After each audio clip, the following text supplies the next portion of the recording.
mo délé ń wò sọ. bí mo rérò ọ̀nà máa rò. bí mo délé ń wò sọ. bí mo rérò ọ̀nà máa rò. ẹni tó wù mí máa bá lọ. mo dẹ̀ ti bọ́ Ọlọ́run lọ. kó o má sí o. kó má sí o kó má sọ bàbí rẹ̀. kó má sí o kó má sọ bàbí rẹ̀. oníyanu Ọlọ́run kìkì ògo. àfìgbà tó kọ́ mi yọ nínú ewu ayé gbogbo. agbára rẹ̀ ga ó ga jù tèmi lọ. Yorùbá Gidi TV. Ọlọ́run tó jọ Ọlọ́run lọ ìbà lọ́wọ́ rẹ o. Gbogbo ọpẹ́ Ọlọ́run ni ó gbà á, èmi kọ́. Gbogbo ìfìyìn fún Ọlọ́run ni ó gbà á, èmi kọ́, ìwọ kọ́. Gbogbo ìfọ̀wọ̀ fún kí Ọlọ́run gbà á, gbogbo ìfògo fún tọlọ́run ni yóò jẹ́. Ọlákúnlé Fásùgbà ló kọ mi. Lónìí màmá wa Victoria Omotade wọ́n ń bẹ lórí ètò yìí pẹ̀lú mi. Wọ́n wá láti orílẹ̀-èdè Amẹ́ríkà. Ẹ farabalẹ̀ wo fídíò yìí láti bẹ̀rẹ̀ dópin láti gbọ́ ìrírí wọn. Ẹ káàbọ̀ sórí ètò. Ẹ ṣeun, inú mi dùn pé ẹ wá síbí lẹ́yìn tó dẹ̀ jẹ́ pé èyí náà fi mí jẹ oyè ìyá ìjọ ní All Saints Anglican Church ní Ìlọ́rọ̀ Ìgbàràòkè. Ṣé rí wọ́n bí mi ní April 24, 1945. Wọ́n dẹ̀ sọ mí ní Victoria. So mo wá bèrè ìgbà tí mo wá dàgbà díẹ̀ mo wá bèrè lọ́wọ́ màmá mi pé because àwọn siblings mi wọn kò sẹ́ni tó jẹ́ English nínú wọn. Mo ní bóun lẹ ti pàdé Victoria. Orúkọ yẹn Victoria tí ìṣorúkọ Yorùbá. Tí ìṣorúkọ mi mo ní bóun lẹ ti pàdé ẹ̀. Àwọn wá níbi torí pé wọ́n bí mi ní after the Second World War lẹ́yìn ogun àgbáyé kejì náà ní òun náà fi sọ mí ní Victoria orí ìṣẹ́gun because mo wá rí i pé most of the people àwọn tó bí ní around that time Victoria ni náà sọwọ́ wá ní pé ọkàn mi wá balẹ̀. Ní mọ́mì mi àti they are late now mọ́mì mi ti kú dáàdì mi ti kú.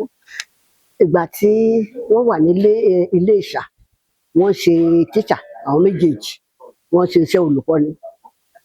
So ìgbà yẹn ni ilé ìṣà náà bí mi sí because àwọn ọmọ mi àti dáàdì mi wọ́n wà ń bẹ̀. Iléṣà ni wọ́n bí yín sí. Iléṣà náà bí mi sí. Ọmọ ìlú wo ni bàbá yín? Ọmọ Ọ̀gọ̀tún. Ọ̀gọ̀tún Èkìtì. Ọ̀gọ̀tún Èkìtì ni bàbá mi. Màmá yín ńkọ́? Ọmọ Ìgbàràòkè. Ìgbàràòkè ni mọ́mì mi. So kí lorúkọ bàbá yín gan? Ok, bàbá mi ni Isaac Isijola of Ọ̀gọ̀tún. Ọ̀gọ̀tún ni ìlú tiwọn. Ṣé ìlú sì mọ́ because nígbà tá a ti wà kékeré ok ìgbà tá ní Iléṣà yẹn ṣe rí àwọn tíṣà wọn máa pé wọn kiri gbogbo ìlú so àwọn parents wa wọn wá ṣètò wá sí Ìgbàràòkè náà wá ṣètò àwa èbí ẹ̀gbọ́n mi Mrs. Ayẹlẹ àti Dr. Isijola lẹni ó ti di Dr. lẹni Isijola àti mi náà so làwa bẹ̀rẹ̀ sí gbé lọ́dọ̀ àwọn grandparents wa. So ibẹ̀ láti dàgbà so àwa lọ sí St. Paul's Anglican Church lọ́yọ̀ òkè Ọ̀bádá ní Ìgbàràòkè. Ìgbà tí mo ka primary èmi sister mi àti brother mi yẹn a ka primary school títí dé pẹ̀lú àwọn grandparents wa grandmother wa obìnrin ta ó nu wọ́n dẹ̀ lówó dáadáa grandfather wa bàbá ọdẹ ìsàsẹ́rẹ́ Ọdẹ́yẹmí lórúkọ wọn àgbẹ̀ làwọn ń ṣe tó títí so gbà tí mo wá ṣetán ní primary school mo wá lọ sí St. Peter's ní Ìgbàràòkè it's a modern school then àbúrò mi lọ sí secondary school ní Ìgbàràòkè grammar school sister mi lọ sí UMC ní Ìbàdàn. So ìgbà tí mo parí modern school yẹn mi ò ṣe dáadáa lọ títí so náà wá ní pé kí n lọ kọ́ṣẹ́ typing mo wá lọ sí Ìbàdàn àti pé kí n lọ máa ní Mọ́kọ́lá kí n máa kọ́ typing and short time mo ṣe yẹ for about a year or 2 years ní àǹtí mi lẹ́kọ̀ọ́ náà wá ní kékeré wá sẹ́kọ̀ọ́ pé kí wàá máa lọ sí ìwà máa kọ́ typing ilẹ̀ ní lẹ́kọ̀ọ́. Ìgbà tí mo lọ síbẹ̀ mi ò wọn fi mí sí school pé kíkọ́ wọ́n ní shop wọ́n ń ta ọtí wọ́n ń ta tó ṣọ́ọ̀bù náà wá fi mí sí. ẹ wúlẹ̀ ẹ láǹfààní àti kọ́ typing yẹn. irọ́ mi ò láǹfààní àti ẹ kọ́ kọ́ táìpẹ̀ shorthand. mi ò kọ́ nǹkan kan nígbà tí mo dẹ́kun wọ́n ṣàgbé mi sí ṣọ́ọ̀bù pé kí n máa bá wọn tọ́jú ṣọ́ọ̀bù wọn. so ọkọ mi ẹni tí mo fẹ́ late Robert Adébọ̀wálé Omotade àti nígbà tó wà ní Gbàròkè ìgbà tí mo wà ní modern school òun wà ní Gbàròkè grammar school ìgbà yẹn láti a date for bára sọ just for a short time ìgbà tó wá graduate ó wá lọ èmi náà dẹ̀ lọ sí mo lọ sí tèmi. tó ìgbà tá a wá dé Èkó ni mo wá tó bá pàdé ní ilé kẹta ṣé wa ló ń gbé ìfẹ́ tó bẹ̀rẹ̀.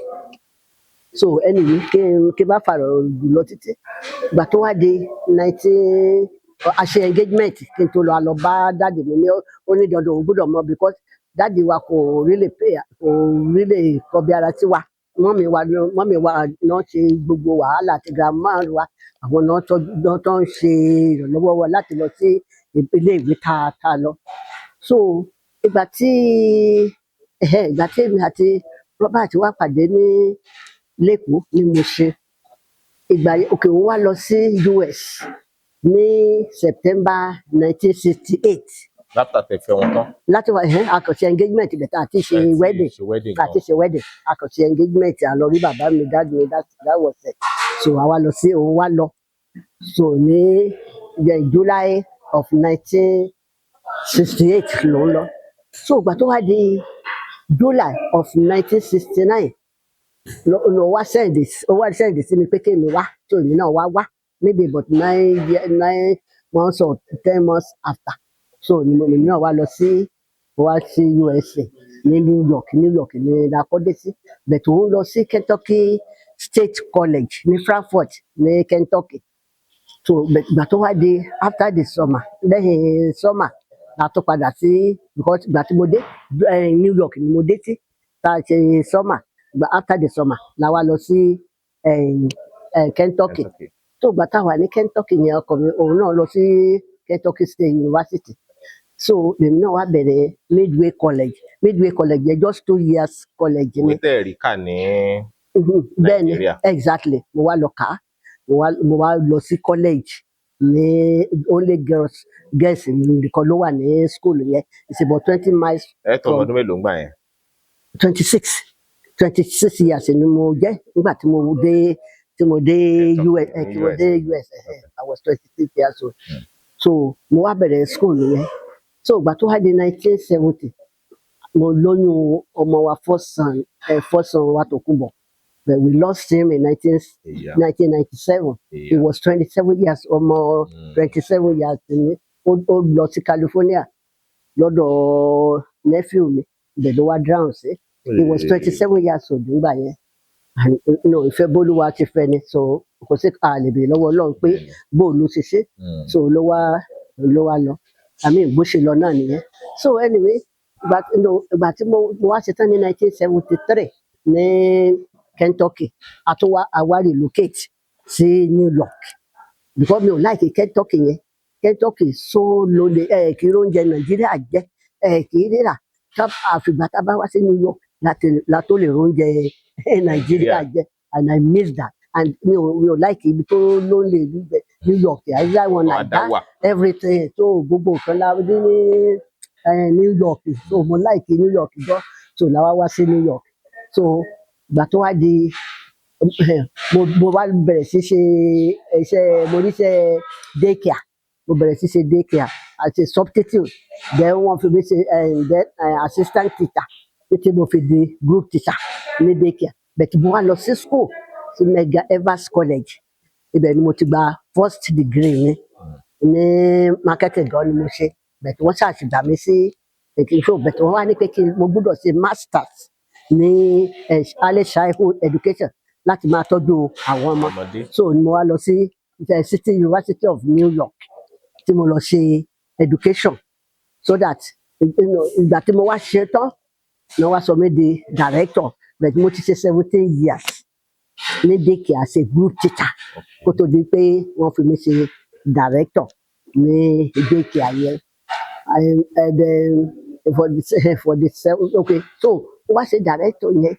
láti 1927 di 27 di 2012 Okay, ni mo 2007. wá ni mo wá retire about 7 years ni mo ṣàṣẹ ní daycare ní àti director so ni mo wá retire ní 2012 pé because I was 66 or something like that and pé kí n lè máa gba full social security mi so bí mo ṣàgbà master mo gba gbogbo ẹ̀ but mo wá ti retire báyìí and to God be the glory kò pẹ́ níbi last year lọ́lọ́run kan déédéé wá gbé mi àti Dr. Akitide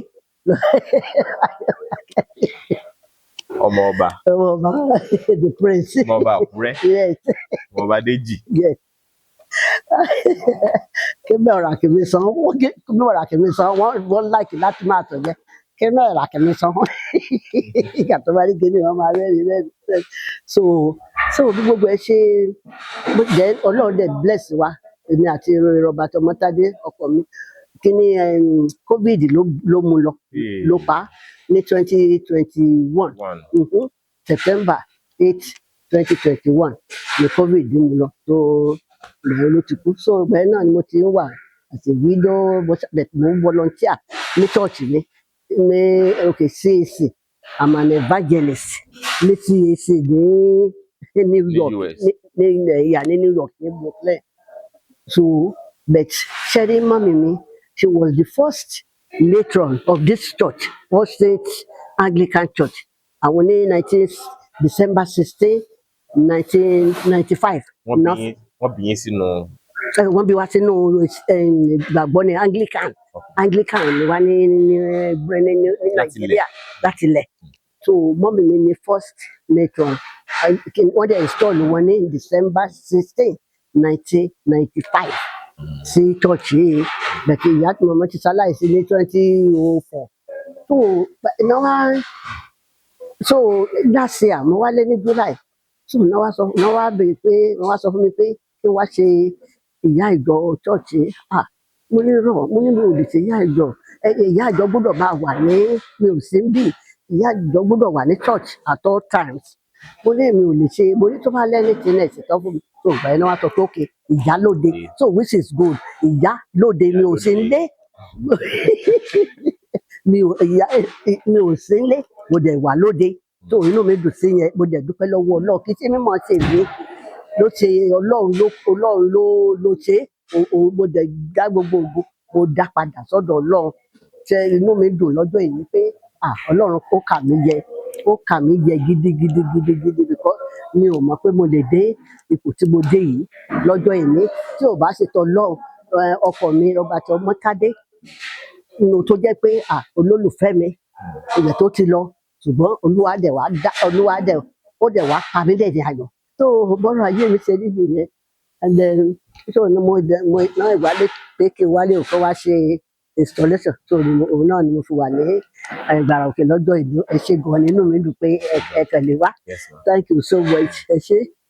nínú ìrírí yín a ó kọ́gbọ́n nínú ẹ̀ nítorí pé téèyàn bá wà pẹ̀lú àgbàlagbà ohun tó ṣe pàtàkì láti dìmú ní àwọn ìrírí wọn ká lè máa ṣàmúlò ẹ̀. ọmọ ọdún mélòó ni yín báyìí?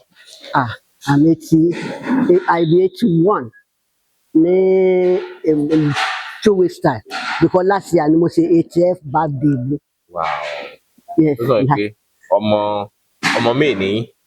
No April 24. April 24. Taros ni April 24. Lè máa ṣe 81. Mo ti ṣe 80 ní last. 80 lè ṣe lọ 81 nìyí báyìí. Exactly. Happy birthday to you. Thank you. In advance. Ìmúra ayẹyẹ oríkádún ọgọ́rin ọdún ó lé kan. Ẹ ṣe ọ̀pọ̀lọpọ̀ ọdún láyé. Àmín Jésù, àmín. Agbára lọ́wọ́ Ọlọ́run. Àmín. Ìgbò ọdún yòókù tẹ́ ó sì lò nínú ayé ẹ̀ nílò nínú ìnira. Àmín Jésù. Ẹ̀ nílò nípa àìsàn. Àmín. Ẹ máa fẹ̀yìntì jẹun ọmọ nílẹ̀. Àmín Jésù àtẹ̀yìn rẹ̀ ṣe gan tí mo lè kọ́ nìkan. Ẹ kọ́. Okay. Ẹ ṣe ibi tẹ́ ti bẹ̀rẹ̀. Ẹ ṣe ibi tẹ́ bá dé. Mo dúpẹ́ o Jésù ibi tẹ́ mú mi lọ. Ẹ ṣé gan. Olúwa ṣeun. Ẹ ṣé. Tá bá ní ká wo ìgbésí ayé ní orílẹ̀-èdè Amẹ́ríkà, ká gbé sí ti Nàìjíríà, èwo lẹ lè tọ́ka sí pé ẹ nífẹ̀ẹ́ sí jù? Oh my God. Amẹ́ríkà ni mo gbé sẹ́ni. Mo wá sí Nàìjíríà ní July ọdún kan. Mo rò pé omi kan bẹ̀rẹ̀ sí sun lára mi. Mo rò pé ara mi, I thought I was sick. Mo rò pé ara mi ò yá ni. Omi bẹ̀rẹ̀ sí, mo ní mi ò wá sí Nàìjíríà ní July mọ́. Ẹ tún wo this weather. Mo prefer America o. I can't wait to go back. Ìmọ̀ òtútù ibẹ̀ yẹn máa ń pọ̀. Yes, I love it. At least màá lè faṣọ bora. No, mo prefer it. Títí bí it's just too hot. Generator, epo dẹ̀ tí wọ́n gbogbo nǹkan ló ti wọ́n. Even though nǹkan náà ti wọ́n l'Amẹ́ríkà o, but at least l'Amẹ́ríkà èèyàn ìrówó ju Nàìjíríà lọ. So tíṣà nílé wúlò adẹ̀ nílé ara wa tó dẹ̀ jẹ́ pé Olúwa dẹ̀ pèsè àwọn tẹ́nàtì tó dáa fún mi. So mo dúpẹ́ lọ́wọ́ Ọlọ́run pé ó ràn mí lọ́wọ́. Ó ràn mí lọ́wọ́ dédé. Ìhùwàsí ọmọnìyàn ń kọ́. Tá bá ní ká gbé tilẹ̀ yìí sítọ̀ yẹn, ìhùwàsí ọmọnìyàn ló ń pè ní human relation. Okay. Ṣe rí lọ́hùn yẹn lọ́hùn pé ó kàn jẹ́ pé neighbor tí mo ní Daniel lórúkọ ẹ̀, he's such a nice man. Tí mi bá sí neighbor òun ló ń bá mi wọ́ọ̀mù car mi I still drive. Òun ló ń bá mi wọ́ọ̀mù ẹ̀ ọmọ Jamaica ni kò kí sí America. One nice bet ẹ̀rọ oníkálukú they are on their own. But in Nigeria àwọn bíi mẹ́fà náà wà lọ́dọ̀ mi báyìí. Láti ìgbà tí mo ti dé tí bá ti dé bẹ́yẹn gbogbo alàjùjọ máa mí ìfẹ́ yẹ ó máa wà ń bẹ̀. Tí bá ti dé wọ́n máa dé ni, tí bá dẹ̀ ti lọ àwọn náà tó padà sí ibùgbé wọn. So mo like Nigeria but the weather in Nigeria ẹ wo drive mi kò sí oye tọ́lẹ̀ fún mi tí mo lè drive ní Nigeria láíláí. Tẹ́ni the drive no wọ́n ṣe ń drive no. Ó ti ẹ máa rò pé wọ́n máa kọlura wọn wọ́n kọlura wọn. Ṣé ká pọ́ lọ́ọ̀ ní iṣọ́ wa? Ọlọ́run ni o. Ọlọ́run ni o. Bó ṣe drive Ọlọ́run sì wà ní Nàìjíríà o. Àwọn àyànfẹ́ kan sì wà ní Nàìjíríà. Ọlọ́run dẹ̀ mo dúpẹ́ lọ́wọ́ Ọlọ́run fáwọn ọmọ mi. Mo ní Pílà Adékúnlé Omotade. Mo ní Adéròǹkẹ́ ṣiṣẹ́ medical doctor. Mo ní Adékẹ́mi ṣiṣẹ́ entrepreneur. Kò sí kan tó èmi náà ìgbà tí mo wà ní kejì náà kò sí kan tí mi ò lè ta. Mo láìkí pé kí n máa tajà. Mo dẹ̀ ní pastor Omotade tó jẹ́ pé youth pastor church wa. Mo dẹ̀ dúpẹ́ lọ́wọ́ Ọlọ́run pé Ọlọ́run pè wọ́n. Ó dẹ̀ yàn, ó dẹ̀ ṣe lógo. Òun ló dẹ̀ fún mi ní 3 grandchildren. Ìyá pastor Omotade yẹn. Mo dúpẹ́ lọ́wọ́ Ọlọ́run pé Ọlọ́run rí ó ṣèyanu 2 girls and 1 boy so far. But mo dẹ̀ ń bẹ̀ Ọlọ́run pé àwọn ìyókù náà kọ́ fún mi ní more grandchildren lágbára Ọlọ́run. Ẹ ṣé gan ni ẹ ṣé. Ẹ ti lò tọdún mélòó báyìí l'Amẹ́ríkà? 69 about 55 years kọ́ nìyẹn. 69 ni wọ́n. 69. Àwọn ọ̀dọ́ tí wọ́n bá fẹ́ ṣègbéyàwó lénìí, afẹ́kẹ́ bojú wẹ̀yìn wo ìgbéyàwó yín. Láti wò pé tẹ bá rọ́mọ kan tó fẹ́ ṣègbéyàwó lónìí, ọ̀rọ̀ tó máa wákọ́ wá sí yín lọ́kàn láti sọ fún. Ṣẹ̀rí tó bá jẹ́ pé lọ́dọ̀ wa náà ní l'Amẹ́ríkà, nǹkan tí mo sọ fún wọn ni pé tẹ bá ti fẹ́ kọ́ bí ìgbéta kára wọn tẹ̀lé ni. Ẹni tí ìyàwó ọkọ ní bá ti ń lọ sí Nàìjíríà ẹ máa bá wọn lọ because tó bá ti wá àwọn ọkùnrin wa tó bá ti kúrò lọ́wọ́ tó bá ti wá sí Nàìjíríà wá ní wọn á ṣe project ìrọ́nà pa o project obìnrin náà wá sí. Ó tọ́ de project obìnrin náà wá sí. Wọ́n á ní ìyàwó mi sá Nàìjíríà wọ́n á ní mi wọ́n á máa ṣe lọ́ọ̀fù ìrọ́nà pa o wọ́n ní mi sí Nàìjíríà. Ní Nàìjíríà mi ò lè sọ pé because ìgbà tí mo parí UPOP ní ìyàwó 1979 a relocate wá sí Nàìjíríà with the hope pé àríṣẹ́ ìgbà tí ò ṣiṣẹ́ ìgbà tó tó relocate. túmọ̀ sí pé lásìkò kan wà ẹ padà wá sí Nàìjíríà bẹ́ẹ̀ ni ẹ rò pé kẹ́ máa gbé. exactly tá a ti kó gbogbo ẹrù wá yes a ti kó gbogbo ẹrù wá tá a sọ pé a ti délé bẹ̀tì kò ṣiṣẹ́ ara ilé mi àwọn kìíní àwọn NNPC náà sanwó second degree ẹ̀ wọn fò níṣẹ́ wọ́n kàn gbé wọn sí hòtẹ́ẹ̀lì kán máa jẹun ni so bàtà wá rí i pé after a year ó find the way ó padà èmi náà dẹ̀ find the way mi mo padà ní 81 yẹn náà fún wọn ní amnesty but mo miss amnesty for about 45 days ló ti expire kí n tó dé but ọmọ mi tó ṣaláìsí yẹn Adétòkunbọ̀ Omotade ìgbà tó pé 21 years old ló apply fún mi ni mo wá gba green card títí mo dẹ̀ fi di citizen táwọn ọmọ tó bá ti bí wọn l'Amẹ́ríkà tó bá ti lè pé 21 wọ́n á fún yín ní green card then ẹ dẹ̀ gba citizenship so ló jẹ́ kí n di citizenship lọ́dún Tòkunbọ̀ yẹn lójú òní ètò nítorí Nàìjíríà wọn ní problem láti lọ́kọ àbí láti láya bẹ̀tì lọ́hùn yẹn ṣé àwọn ọkùnrin ọmọ ọ̀dọ́ ìsìn wọn ò fẹ́ responsibility there are a lot of beautiful girls l'Amẹ́ríkà tí wọn ò lọ́kọ àwọn ọkùnrin wa náà ẹni tó máa lò léni tó máa òfìlẹ̀ náà wà àwọn obìnrin wa wọn like irú nǹkan bẹ́ẹ̀ yẹn so there's big difference pé l'Amẹ́ríkà a lot of girls ló wà l'Amẹ́ríkà tí wọn rọ́kọ and nǹkan tí some of them wá sí náà wọ́n wá sí Nàìjíríà wọ́n wá mọ́kọ I've seen about 3 or 4 of them and it work wọ́n wá síbí wọ́n mọ́kọ wọ́n á dẹ̀ mú lọ sọ́run bẹ̀tì ìgbà tí Trump wéyìí dẹ̀ ti sọ pé kò sí visitor báyìí àmọ́ nǹkan tó máa ṣẹlẹ̀. Kí ni ọjọ́ iwájú tí àwọn ọmọ Nàìjíríà tí wọ́n ń gbé níbẹ̀ yẹn ọjọ́ iwájú wo lẹ rò pé wọ́n ní?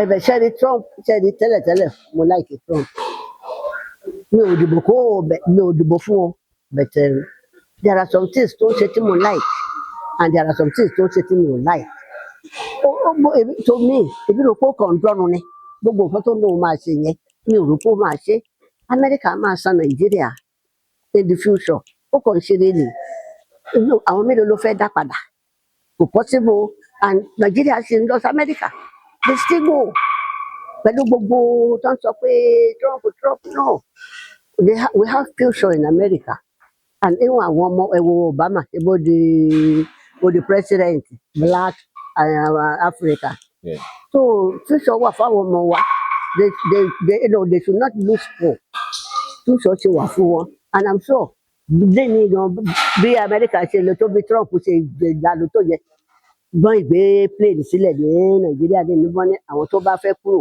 kọ́ wá sí Amẹ́ríkà I'm sure most of them wọ́n ní wọ́n lọ. ọ̀pọ̀lọpọ̀ tó ń sá kúrò ní Nàìjíríà báyìí ọ̀pọ̀lọpọ̀ tó bá kó ọ̀dọ́ 10 sílẹ̀ 9 àbọ̀ fẹ́ kúrò ní Nàìjíríà bẹ́ẹ̀ ni mi ò blame wọn. kí lẹ rò kó fà? kò sí náà kò tí kò tí jẹ́ wọ́n ìdí professional student wọ́n á ka first degree wọ́n á ka second wọ́n á ka third for nothing wọ́n rẹ́ni tó ti ń wáṣẹ́ for the tó ti wọ́n ní pé tẹ́ bá fẹ́ gba NYSC tẹ́ bá fẹ́ owó lẹ́yìn máa san wọ́n máa fi owó ridiculous kí ló dé ẹgbẹ́ àwọn olórí wa wà tó yẹ kọ́kọ́ bọ́ before this thing pé okay no it shouldn't be téèyàn bá wáṣẹ́ orí máa sun wọn lówó kódà bẹ̀tẹ̀ l'Amẹ́ríkà is not so kò rí bẹ́ẹ̀ tó bó ṣe agency ló sanwó fún wọn àgbà ìwáṣẹ́ bó ṣe gọ́ọ̀mẹ̀ntì ní tó bá gba ìwáṣẹ́ wọn kì í sọ pé o gbúdọ̀ fún mi lówó kò tí no nothing America bẹ̀tẹ̀ Nàìjíríà it's a different story mi ò blame àwọn ọ̀dọ́ wa tó fẹ́ kúrò ń bì í kò ṣiṣẹ́ wọ́n ti try títí rọ́ ni mi ò blame wọn. Pẹ̀lú ìrírí yín torí mọ̀ pé yàtọ̀ sí Amẹ́ríkà ti lọ sáwọn orílẹ̀-èdè míì káàkiri. Orí ò lọ́dọ̀ mi ò tí ì dé. Pẹ̀lú ìrírí yín lórílẹ̀-èdè ibi tẹ́ wà yẹn tẹ́ bá láǹfààní àti lè gbá ààrẹ Nàìjíríà mú báyìí kí làwọn nǹkan tàbí kí ni nǹkan àkọ́kọ́ tẹ́ kọ́kọ́ sọ pé kó yẹ kó ọkọ̀ yanjú ní Nàìjíríà?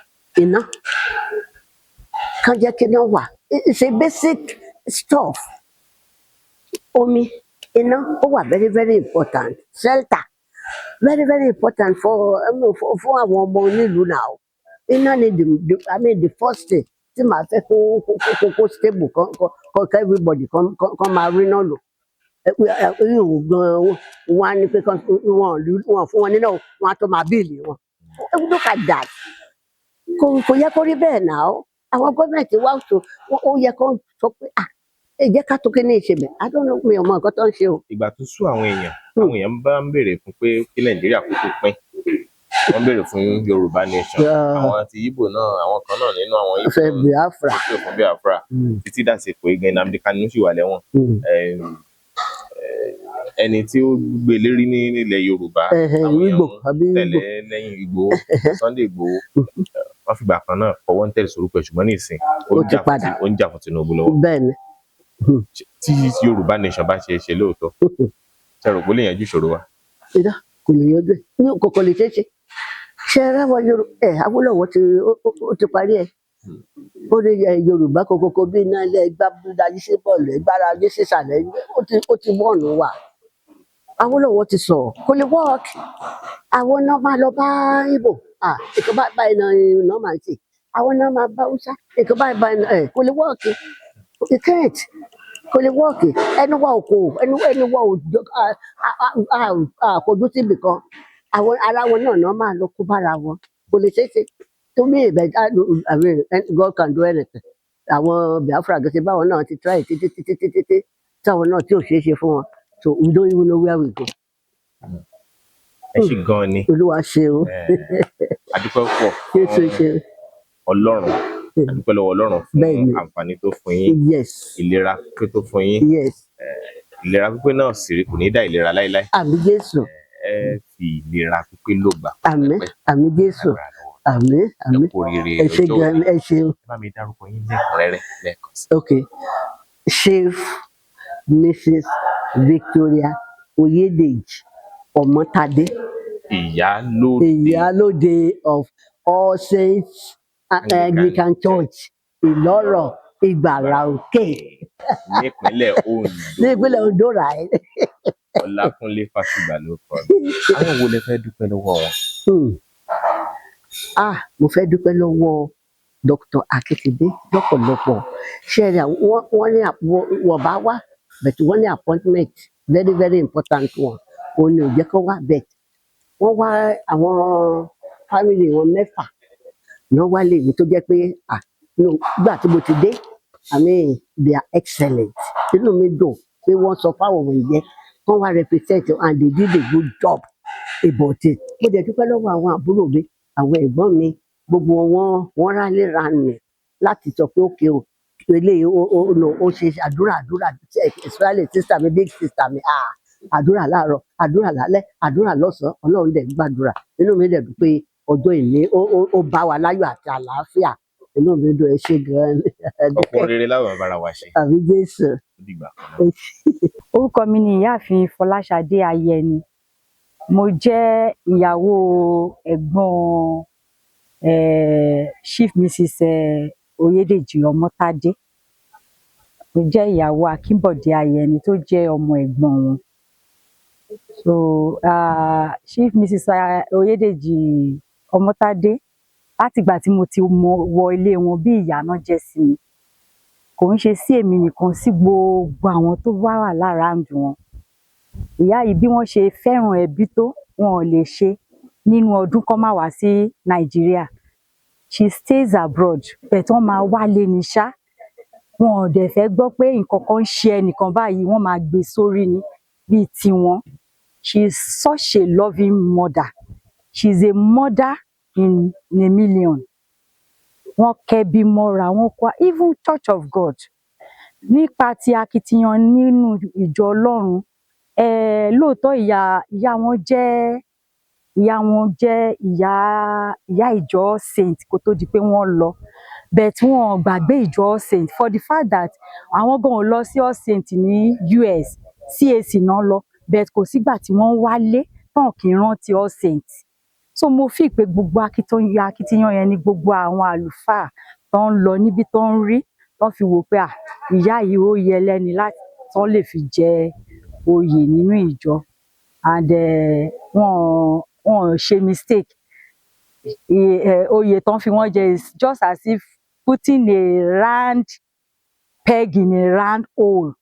Wọ́n deserve ẹ̀. Mo dẹ̀ gbà á ládùúrà pé ní age wọn tán jẹ oyè yìí, wọ́n á lò pẹ́pẹ́pẹ́. Wọn ò ní fi àìsàn lògbà lórúkọ Jésù. Wọ́n ti dàgbà lóòótọ́ o, because she's over 80 now. So mo mọ̀ pé èyí tó kù nínú ayé wọn, wọn ò ní lò nínú àìsàn lórúkọ Jésù. Gbogbo ìfẹ́ tí wọ́n ní sí àwọn ọmọ ọlọ́mọ ẹni ẹlẹ́ni, lágbára Ọlọ́run, ìfẹ́ Ọlọ́run, ààbò Ọlọ́run á wà lórí àwọn àtọmọ wọn àtẹbí wọn lórúkọ Jésù. Ẹ ṣé gan ni. Mi ni Ọláníyì Ayẹni.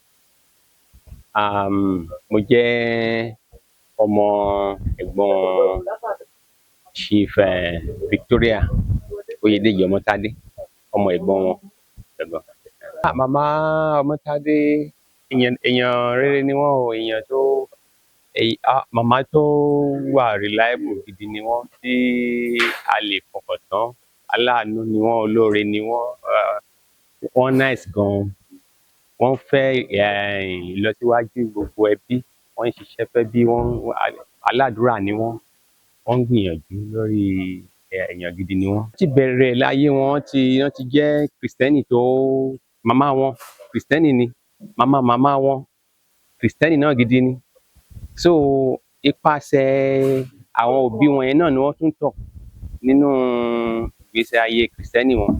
So wọ́n dẹ̀ máa ń ṣiṣẹ́ fún ìjọ gan, wọ́n ń ṣiṣẹ́ fún ìjọ Saint Church bíbá ìtàn ti fi wọ́n ṣe oyè yìí. Wọ́n jẹ́ ìyá, wọ́n máa ń ṣèrànlọ́wọ́ fún àwọn ìjọ yẹn, then fún àwọn èwe, fún àwọn youth ìjọ yẹn, wọ́n máa ń ṣèrànlọ́wọ́ fún wọn gidi.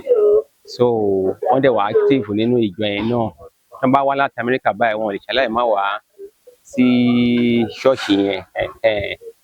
Bẹ́ẹ̀ ni, wọ́n dẹ̀ máa ń àlùfáà wọn, wọ́n close sí àlùfáà wọn gan gidi pẹ̀lú àdúrà, pẹ̀lú gbogbo ẹ̀. Orúkọ mi ni Ọláníyì Ayẹni.